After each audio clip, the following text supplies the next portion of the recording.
Yo, what's going on, guys? It's your boys, Frogan Reactions here. My name's Logan. My name's Francesco. And in today's video, we are going to be discussing of what a week it was in Toronto Maple Leafs land. Yes, games 33 and 34 we're recapping this week. Let's get right into it. Here we go.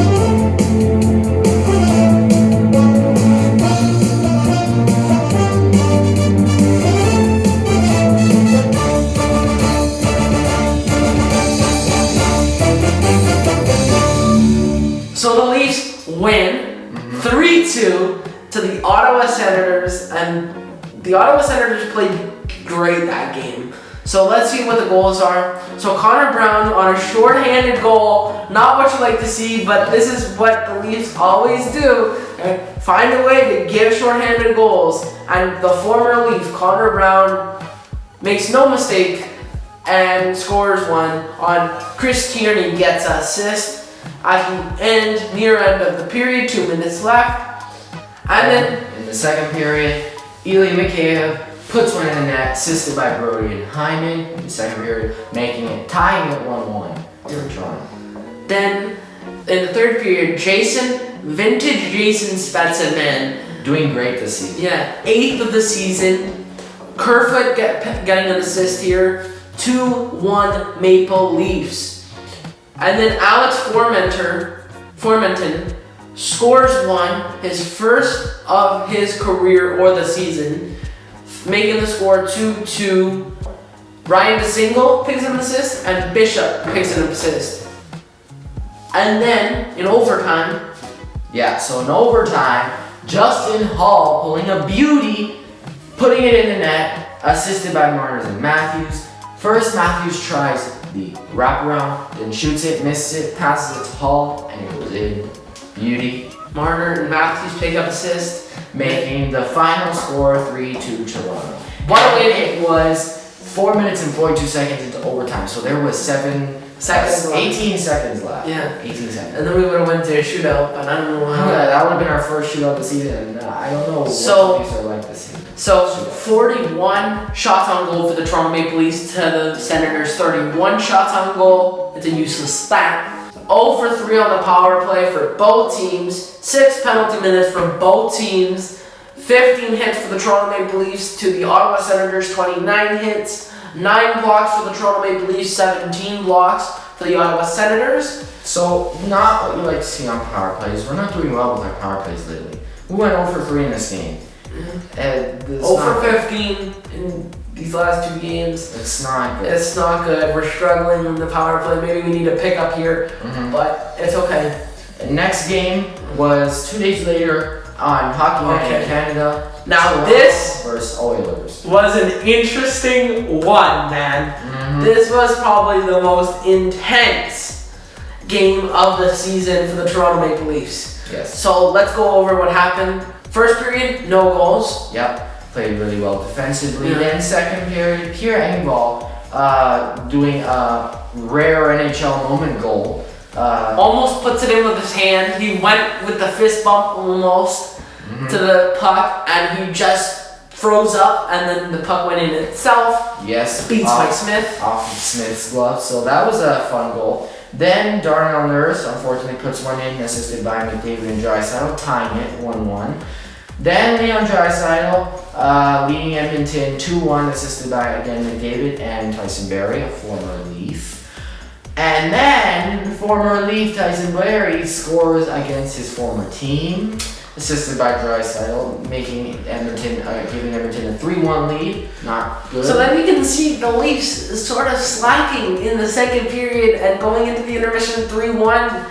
when Pierre-Engvall scored. It hasn't been very good when Pierre-Engvall scored. It's like a Pierre-Engvall curse. The curse is still looking intact so far, but in the third period, everybody starts to wake up, and John Tavares picks up a goal. That's what you like to see from your captain. Assist coming from Galchenyuk and Nylander. Galchenyuk, impressive in this game, impressive last game. Sheldon Keefe even put him on the John Tavares line to lift up some spirits and to get him more ice time.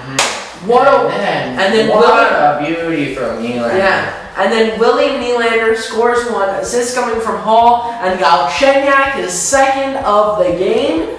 Wow, 3-3 tie. When you think the Maple Leafs can't get the job done, they found a way, and they beat Mike Smith for 2 goals going into overtime. And then guess who? Austin Matthews puts one in the net, assisted by Riley. It was a greasy goal. 54 seconds into overtime. It was a lucky goal. Like, the luck was on our side here. And the curse is finally over. We haven't won a game with Pierre-Engvall scoring since 2019, and the curse is finally broken.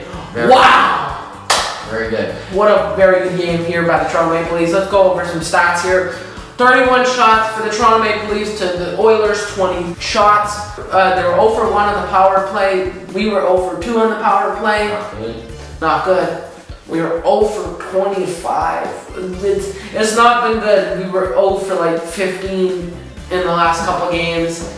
4 minutes for the Oilers to the penalty minutes, and 2 penalty minutes for the Toronto Maple Leafs. 32 hits for the Oilers and 13 hits for the Maple Leafs. 16 blocks for the Oilers and 12 blocks for the Maple Leafs. Now, let's go over next week's games. Yes. We're taking on the Edmonton Oilers, 7 p.m. Eastern Time, 4 p.m. Pacific. At home. And this will be the final game of the Edmonton series. So the Edmontons, after that game on Monday, is done. That's our last time playing Edmonton this season. We already played it 9 times. And then we go to Winnipeg, 7:30 puck drop right there.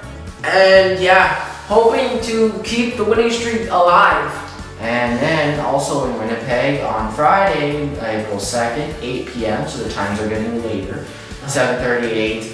Then the week after you go to 9 p.m. in Calgary, then 9:30 in Calgary, and then back to Montreal after about a month not versing them, versus Montreal on the 7th. So some interesting games this next week and the week after. So maybe we'll be seeing a trade soon before the deadline. Well, I think they're probably gonna make a trade before the Winnipeg series. Many people are speculating that the Leafs will make a move before the Winnipeg series in the 21st, 23rd, and 24th.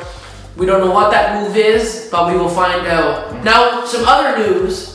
The NHL has got approval from the government, the Canadian government, to lower down the quarantine to 7 days instead of the 2 weeks, because people are complaining that they don't want to stay in their hotel 14 days and it's way too long. So the government has given them 7-day quarantine. So that means that there may be trades coming. And for the Leafs, definitely there's trades coming. Definitely there's something. And maybe we're going to be renting a 50-50 player. Who knows, because of the cap space. It's going to be a rental, definitely. But there's also some interesting news here. At Ottawa, so when before the Ottawa game, last game before they played the Maple Leafs, you could see Kyle Dubas in the stands. Yes. Scouting somebody. So does that mean there's a move coming in the next couple of days? They're very secretive, that's for sure. Very secretive, but you could see him in the rafters, him scouting something or somebody. Is there a trade coming to Toronto? Who knows? We're definitely gonna expect something. Yes. We don't know who. But the cap space is 129,000. So it's tight. And deadline cap space, which means the deadline cap space, is 577 $1,778.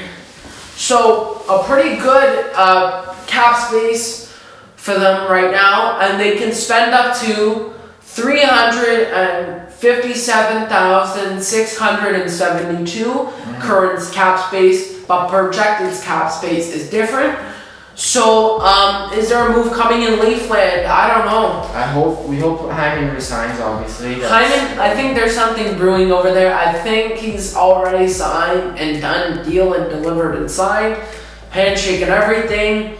I think there's already a deal already done. For Anderson, there's not much.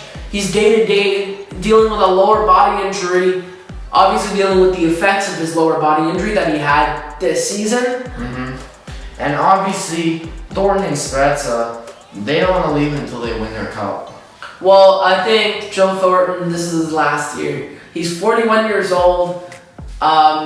This is probably his last year. This is probably his last year to get a cup. We have there's a really good chance here. So Jason Spezza already made it known that he's going to retire here in Toronto. He already wants to. He literally made a statement from his agent confirming that if anyone claimed him, he would retire. He wouldn't play one game for the other team.